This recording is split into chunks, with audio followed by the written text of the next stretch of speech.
it's not solely a domestic issue, and it may be that there are a range of factors that are contributing to that, including, for example, what China has done over the last couple of years in working to bring down its leverage.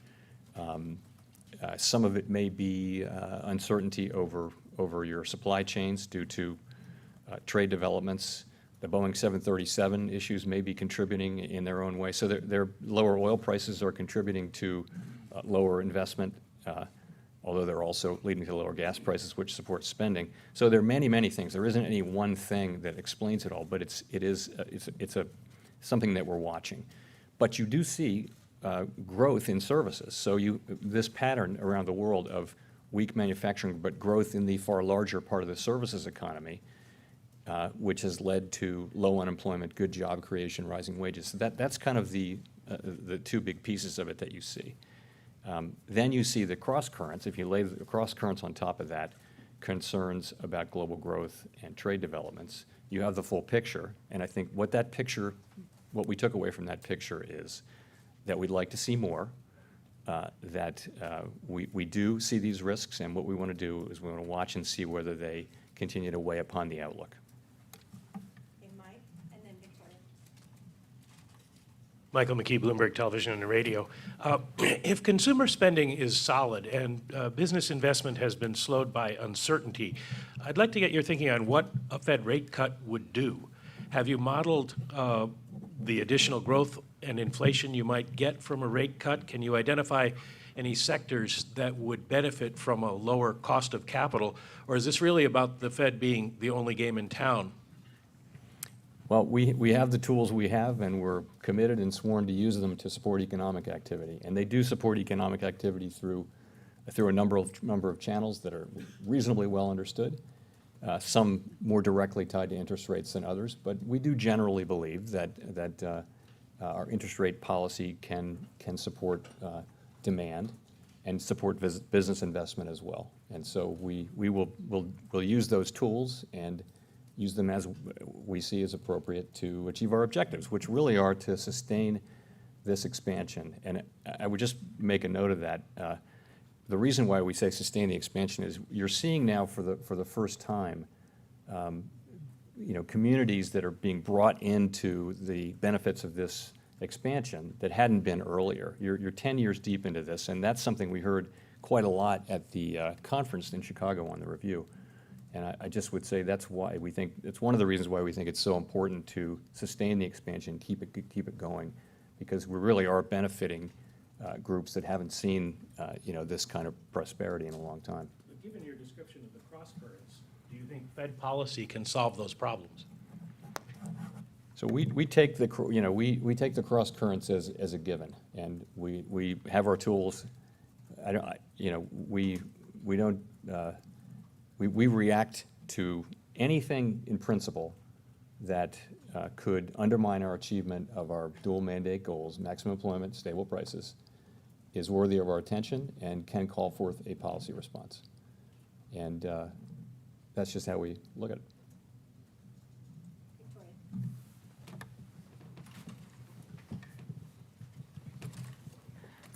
Hi, Victoria Guida with Politico.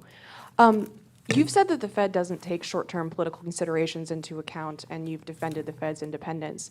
So I was wondering, is there a point at which you think that publicly or privately you should push back on the president's criticisms rather than ignoring him? And also, do you think that you and the president have the same goals when it comes to monetary policy?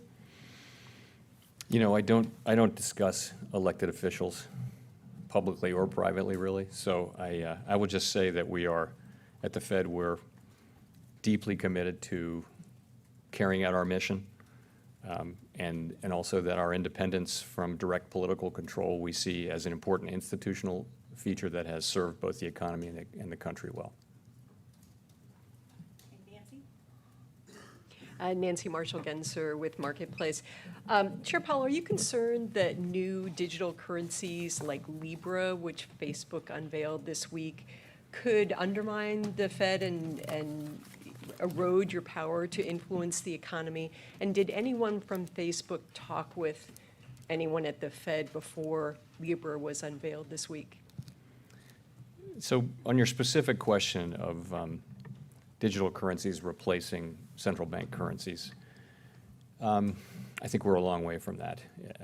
And of course, so I think we're a long way from that. Digital currencies are in their infancy. Essentially, not too concerned about the central banks no longer being able to carry out monetary policy because of cryptocurrencies or digital currencies. Facebook, I believe, has made quite broad rounds around the world, really, with regulators, supervisors, and lots of people to discuss their plans, and that certainly includes us. And it's something we're looking at. We meet with a broad range of private sector firms all the time on financial technology, and there's just a tremendous amount of innovation going on out there.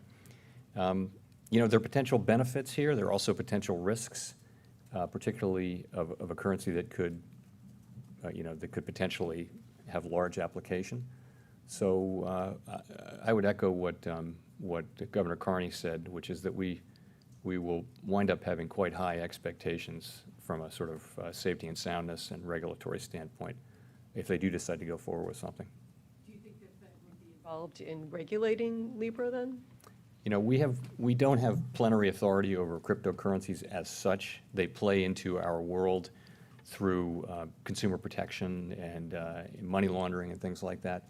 But I would say that through international forums, we have significant input into the payment system, and as you know, play an important role in the payment system here in the United States. Greg? Thank you, Chairman Powell. Greg Robb from MarketWatch. I want to take you back to Chicago and the review of your monetary policy strategy.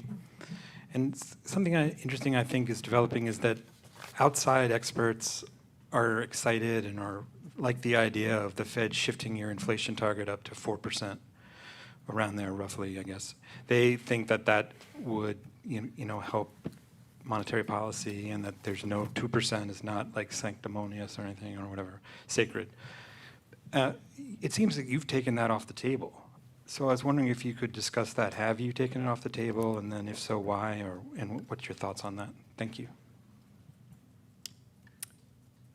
We've said that we wouldn't look at raising the target rate for inflation. We did say that, and the reason is it's become a global norm, 2%. Our statutory mandate is price stability, and so we're actually taking we're looking at less radical ideas, such as how to make the 2% inflation objective more credible. This gives me a chance to say a couple things about the review and Chicago in particular. So it's a new thing for us. It's something that I thought it was both appropriate and important for us to do. It'll be a year-long or even longer process looking at our strategy, tools, and communications. And it's meant to be a way to open ourselves up, to let the sun shine in, and have dialogue and criticism with the constituencies that we serve. We've had a series of Fed listens around the country at every reserve bank, and we had an academic conference earlier this month with 7 papers written and criticized and leading global experts. But I'll just say again that the heart of the conference was the 2 panels with practitioners in low and moderate income who live in low and moderate income communities and are part of those communities. And I think people were quite struck by their intervention, which was really uniformly around how important maximum employment is and what it means in their communities. The idea being they haven't had, a bull market in these communities. They haven't had just a booming economy. What they have is low unemployment, lots of social problems, and just now you have, companies who want to hire and are bringing people into the labor, providing opportunities for people to come into the labor force to an extent not seen in quite a long time. And that is, I think, for someone who does this work, that was very focusing and motivating too. So I think everybody thought, that was really quite worth doing. I mean, there was some thought at the beginning that some people recommended that we just talk to, econ PhDs about this, but no, that's not what we chose to do, and we're glad this is the choice we made. But even those two panels that you just referenced, the people that spoke, when they were asked about, 2% inflation or higher inflation, they kind of shrugged their shoulders, So is 4% inflation radical and to who? I don't think it's a practical alternative, and I'll tell you why. I think you see disinflationary pressures around the world. You see central banks having a hard time getting inflation up to close to their objective. We've done better than other large central banks that are not, open economies like the UK, where you have big currency moves that move inflation around. So, but it's quite challenging to get inflation. It's been, even with very high levels of resource utilization, inflation has been lingering and not getting back up to target in a sustained, symmetric kind of a way. So saying that you're going to go for 4%, I wonder how credible that would be. John and then Brian. John Heltman with American Banker. I have a question about the Fed's, or I guess the bank regulators' leveraged lending guidance from 2013. As you know, the GAO had a letter saying that they thought it was a rule, and it sort of went away. But yet, leveraged lending is a source of concern. You yourself have said that credit underwriting quality seems to be deteriorating somewhat lately, and that the Fed has tools to supervise banks and to prevent leverage lending from becoming too much of an issue. I want to know what is the 2013 guidance still representative of the sort of Fed's thinking about leverage lending, and does the Fed have any intention to either issue like a leverage lending rule or a new guidance that is less problematic, or is the plan to just kind of carry on with supervision as you are? So the 2013 guidance is not binding, and that's what came out of the GAO review.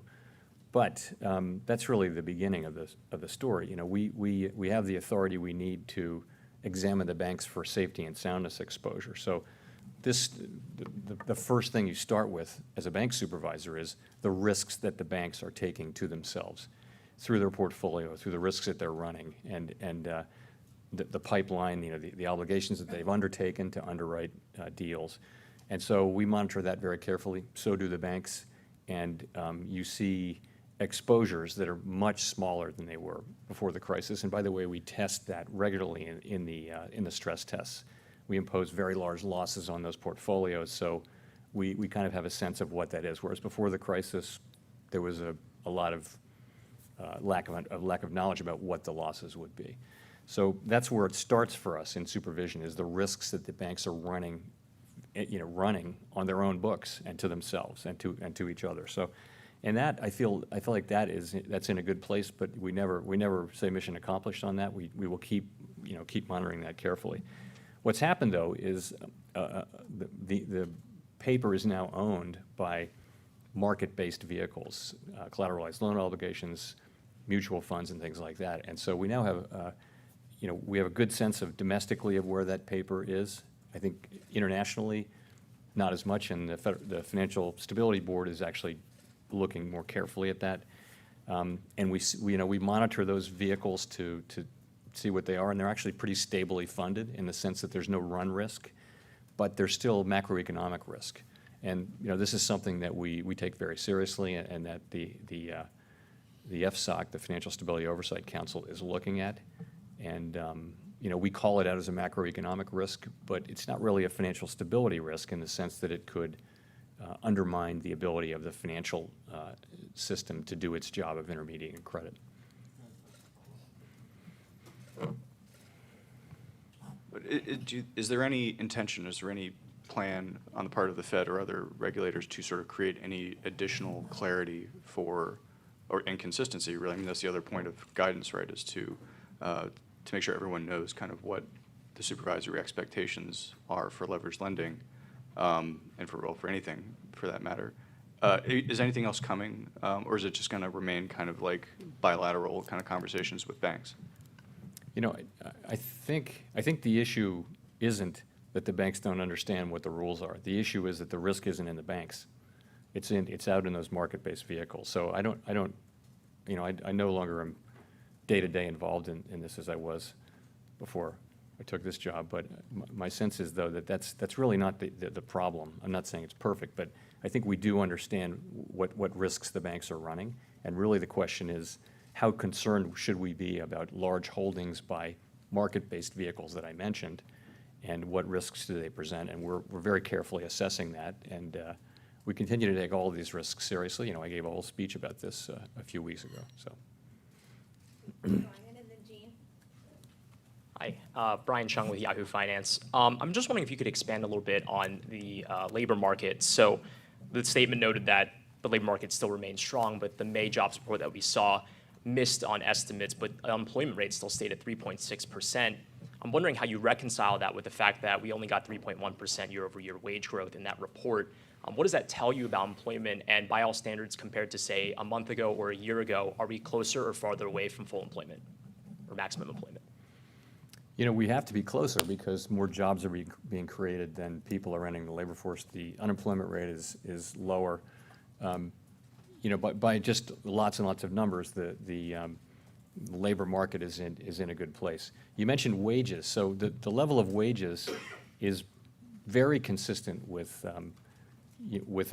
what it should be, in the sense that it's approximately equal to inflation plus productivity increases on an hourly basis. So what's, I guess, a little surprising, though, is that you could reach these levels of unemployment late, you know, long into a cycle, let's say, and not see even higher wages that are pushing up on inflation. Because wages at this level, even though they're growing at a healthy rate, at an appropriate rate, they're not growing at a rate that would provide much upward thrust for inflation. So, you know, we watch all of this very carefully, and I think we're very careful about not assuming that we're, you know, that there's no more slack in the labor market. You know, we've all lived through, you know, when I got to the Fed, we were in the 8% plus range, and it's just gone down and down and down, and you haven't seen wages picked up. You haven't seen real signals that we're at maximum employment. You have seen a tightening labor market. You know, the surveys and that I mentioned will all show that the labor market has tightened, but not over tightened. Okay, Jean with the last question. Hi, Jean Young with Market News. I wanted to ask, did the FOMC discuss a change to its balance sheet policy at this meeting, perhaps ending runoffs earlier than planned? And would the committee be inclined to do something like that if it lowers rates before September? So, of course, we haven't made any decisions yet. Balance sheet runoff is very close to the end of its planned life. I would say this: if we do provide more accommodation, again, we haven't really addressed this, but if we do provide more accommodation, we'll certainly keep in mind what we said earlier this year, which is that we'll always be willing to adjust balance sheet policy so that it serves our dual mandate objectives. Thank you very much.